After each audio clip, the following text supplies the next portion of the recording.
안녕하세요. 킨더부스입니다.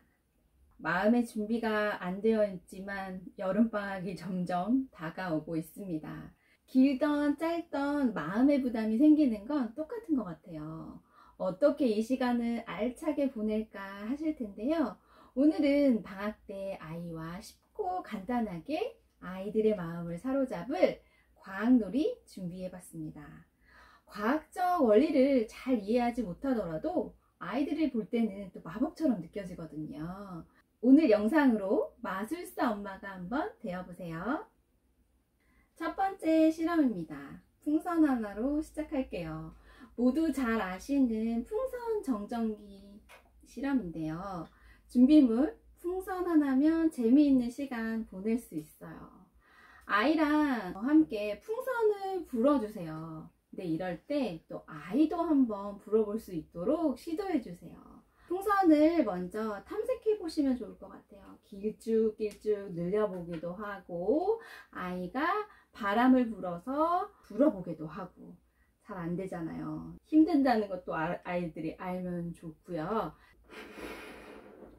풍선에 바람을 넣어서 또 바람을 빼면서 아이들한테 이렇게 바람을 느끼게도 해주시면 이것만으로도 또 즐거운 놀이가 될 수 있는데요. 풍선을 불고 본격적으로 정전기 실험을 하게 될 텐데요. 가장 쉽게 풍선을 옷에 비벼주시고 서로의 머리카락에 풍선을 대보세요. 그러면 정전기가 일어나는 현상 볼 수 있겠죠. 그리고 나서는 혹시 집에 얇은 종이, 신문지나 뭐 습자지나 색종이나 이런 것들이 있다면 얇은 종이를 잘라서 이렇게 펼쳐놔 주세요. 머리카락도 이렇게 정전기가 일어날 수 있지만 이렇게 얇은 종이들도 이렇게 하면 정전기에 의해서 풍선이 이렇게 종이를 금세 정전기가 일으켜서 흡수하는 것을 볼 수 있어요. 그러면 아이랑 엄마랑 해서 누가 더 많은 종이를 이렇게 풍선에 붙이는지 놀이로서 해보셔도 정전기 놀이를 충분히 즐기실 수 있을 것 같습니다. 첫 번째 실험과 연결해서 두 번째 실험도 풍선을 이용한 실험 해볼게요. 저절로 부풀어 오르는 풍선 실험인데요.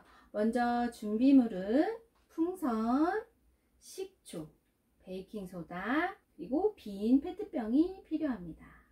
첫 번째 실험을 하면서 풍선을 부는 것이 쉽지 않다는 경험을 했죠. 그래서 쉽게 풍선을 불어보는 실험을 할 거야 라고 소개를 해주세요. 마법의 용액과 가루가 만나서 풍선을 불어볼 수 있대. 빈 페트병에 식초를 부어줍니다.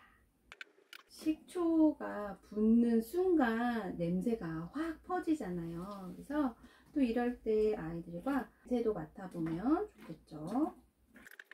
그리고 나서 풍선에 베이킹소다를 넣어줍니다. 깔때기를 이용하실 수도 있을 것 같고요. 종이컵을 이용해서 베이킹소다를 넣어줄 수 있을 것 같아요. 이렇게 풍선 안에 베이킹소다를 넣어주시고 입구를 잘 늘려서 페트병의 입구에 막아주세요. 풍선이 찢어지지 않게 입구를 잘 막아주셔야겠죠. 자, 이제 하나씩 풍선 안에 든 베이킹소다가 식초와 만날 수 있게 베이킹소다를 잘 떨어뜨려 주세요. 그러면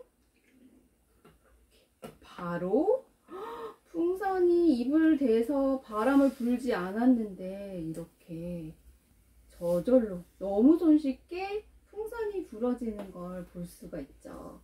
식초와 베이킹소다가 만나서 이산화탄소가 생기게 되고 이로 인해서 풍선이 불어지는 효과가 생긴답니다. 과학적인 개념을 정확하게 세심하게 설명하지 않더라도 이 변화되는 현상을 관찰하는 것만으로도 즐거운 실험이 될 수 있습니다. 세 번째 실험입니다. 제목은 라바램프인데요. 라바램프라는 이름은 화산의 용암과 닮았다고 해서 붙여진 이름이에요. 이름만큼 변화를 확실히 볼 수 있는 실험이라 아이들이 정말 좋아하는데요.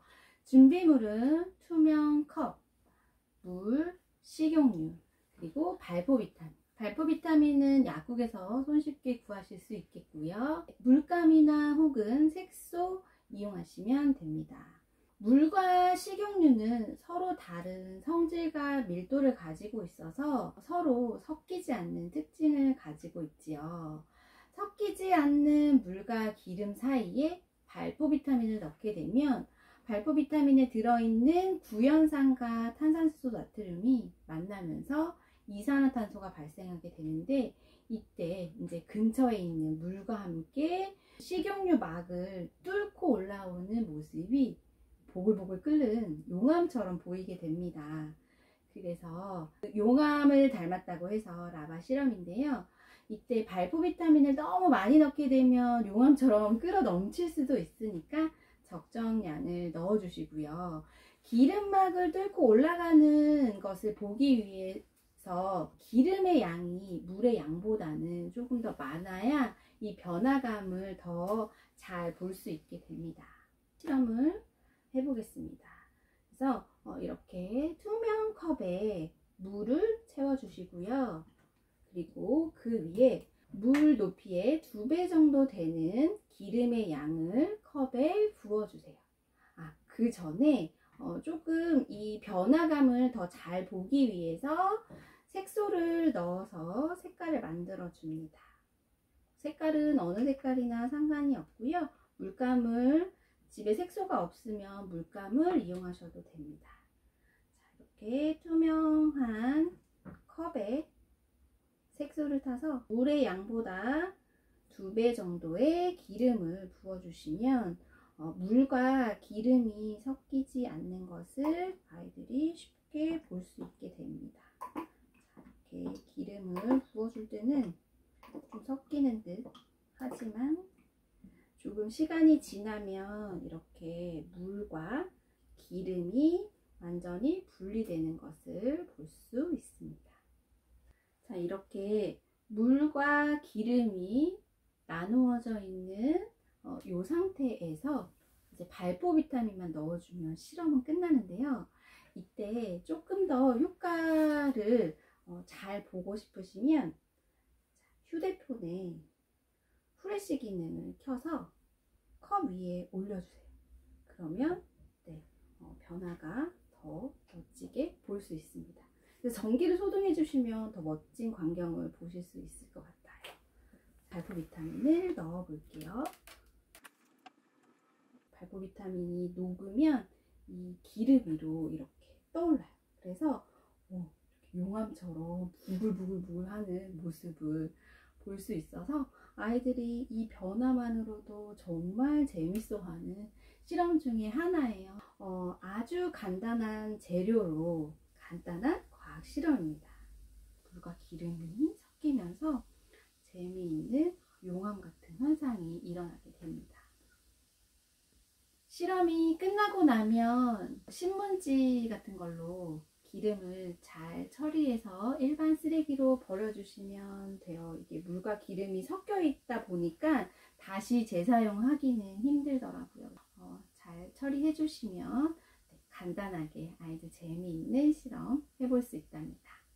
네 번째 실험입니다. 드라이아이스 놀이예요. 요즘은 식재료도 택배로 자주 받다 보니까 드라이아이스 쉽게 볼 수 있더라고요. 드라이아이스가 함께 배송되었을 때 놓치지 마시고 해보세요. 준비물은 투명컵, 드라이아이스, 주방세제, 집게, 그리고 실험을 할 수 있는 트레이가 필요합니다. 그런데 여기서 주의할 점은 아시겠지만 드라이아이스는 아이가 만지지 않게 해주시고 무조건 부모님이 해주셔야 해요. 맨손으로 만지다가 화상 입을 수 있다는 거 아시죠?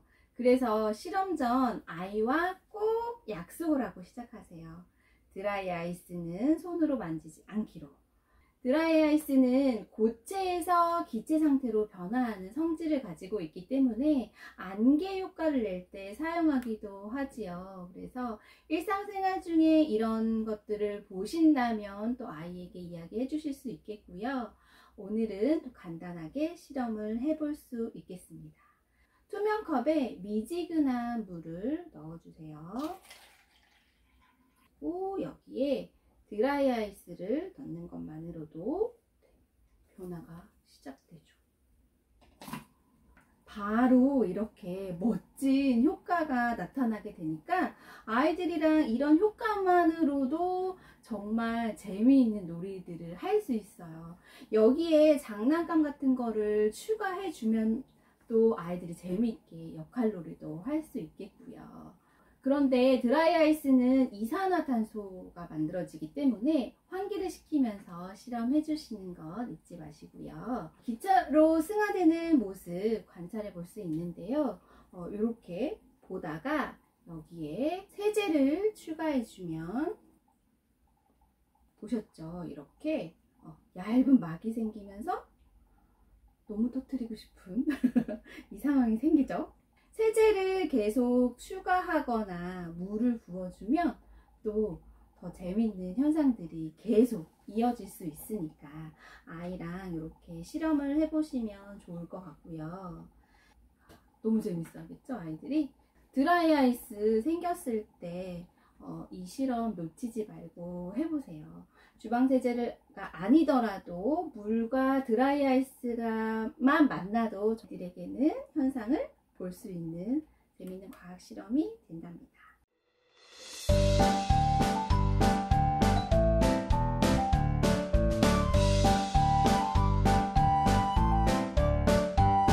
Oh, do you know the Muffin Man, the Muffin Man, the Muffin Man? Oh, do you know the Muffin Man that lives on Drury Lane?